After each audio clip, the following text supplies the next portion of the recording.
అదే RTV app వార్తల్ని క్షణాల్లో చదివే అవకాశం ఉంటుంది. ఒక న్యూస్ పేపర్, ఒక టెలివిజన్ ఛానల్ మీ చేతుల్లో ఎప్పుడూ ఉంటాయి. జీవో ప్రకారం జీతాలు ఇవ్వాలి. ఆవాజ్ దో ఆవాజ్ దో పార్టీలాగా వేతనాలు ఇవ్వాలి. ఇక్కడ బైంసా మున్సిపాలిటీలో గత చాలా రోజుల నుంచి మున్సిపల్ కార్మికులకు వేతనాలు సరిగా ఇవ్వలేకపోవడం జరుగుతుంది. అదేవిధంగా వేరే మున్సిపాలిటీలో 16,000 ఉన్నప్పటికీ మన బైంసా మున్సిపాలిటీలో 26 వార్డులు ఉన్నా కూడా కార్మికులు చాలా వరకు కష్టపడుతున్నారు. కానీ వాళ్ళ శ్రమను దోపిడీ చేసుకుంటూ వాళ్ళకు సరైన జీతం ఇస్తలేరు. కనుక వాళ్ళ డిమాండ్ ఏంటంటే వాళ్ళకి నెలకి 16,000 జీతం ఇవ్వాలి. అదేవిధంగా ఇప్పటి వరకు పిఎఫ్ ఏదైతే ఉందో వాళ్ళ అకౌంట్లో జమ చేయాలని భారతీయ జనతా పార్టీ తరఫున డిమాండ్ చేస్తున్నాం.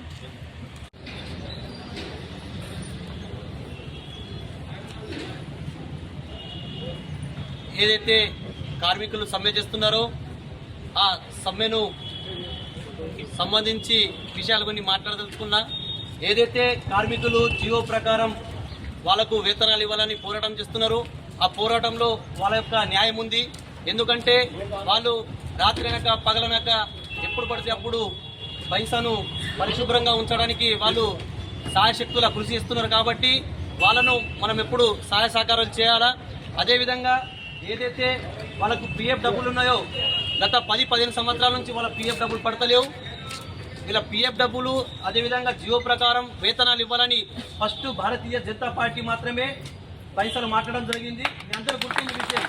జియో ప్రకారం వేతనాలు ఇవ్వాలని మాట్లాడింది వాళ్ళు ముందు మనం మాట్లాడిందిగా, బీజేపీ మాట్లాడిందిగా. జియో ప్రకారం ఏవైతే డబ్బులు వాళ్ళకి రావాలో ఆ డబ్బులు ఇప్పియాలా. అదేవిధంగా పిఎఫ్ డబ్బులు జమ చేయాలా. వాళ్ళకు నెలకు 3 రోజులు 2 రోజులు ఏదో ఒక సెలవు మంచిగా వాళ్ళకు తగిన కృషి చేయాలని భారతీయ జనతా పార్టీ డిమాండ్ చేస్తుంది.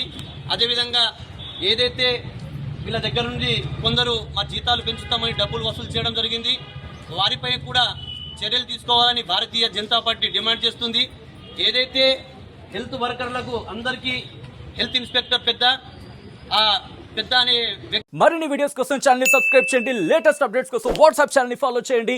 అండ్ లింక్ డిస్క్రిప్షన్ లో ఉంది.